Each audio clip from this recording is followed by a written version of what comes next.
Greetings, my name is Pero Dagbovi. I'm Associate Provost for Graduate and Postdoctoral Studies and Dean of the Graduate School at Michigan State University.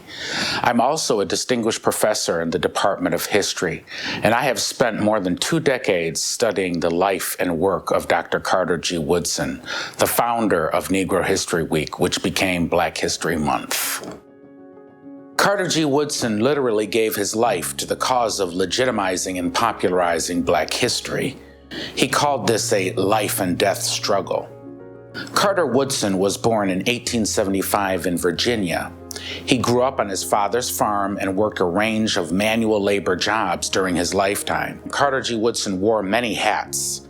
He worked as a teacher. He joined civil rights organizations. He worked under the direction of the U.S. War Department. He was an outspoken journalist who wrote countless newspaper columns. And of course, he laid the foundations for the scientific study and popularization of Black history. At age 37 in 1912, he earned his PhD in history from Harvard. He then, in 1915, founded what we now call the Association for the Study of African American Life in History. In 1916, he founded the Journal of Negro History, now called the Journal of African American History. Founded in 1926, Negro History Week is perhaps Carter G. Woodson's most characteristic creation. It is the roots of what we now call Black History Month. For Woodson, the purpose of Negro History Week was straightforward and optimistic. He wanted to integrate Black history into the curricula of secondary and elementary schools so that Black history would be studied throughout the year. With his commemoration, he wanted to instill within Blacks a sense of self-esteem and pride in their history and culture. And he sought to expose whites to Black people's achievements so that they would ideally recognize Blacks' contributions to U.S. culture and the world. After Carter G. Woodson died in 1950, Negro History Week continued as a week-long commemoration for more than 2 decades. The celebration changed in the mid-1970s.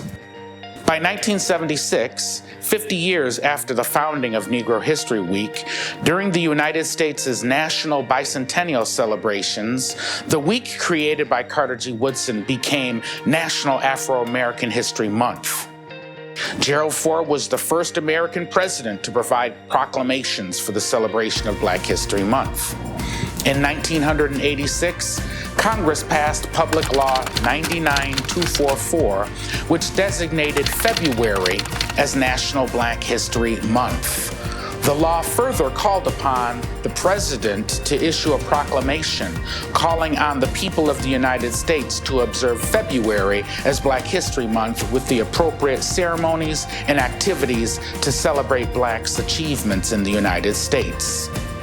Since the mid-1980s, United States presidents have routinely issued Black History Month proclamations calling upon public officials, educators, librarians, and all of the people of the United States to observe this month with appropriate ceremonies, activities, and programs that raise awareness and appreciation of African American history.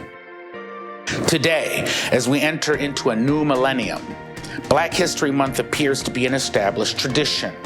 Every year during February, communities throughout the United States celebrate this commemoration, an annual tradition that is the brainchild of Dr. Carter G. Woodson, the father of Black history.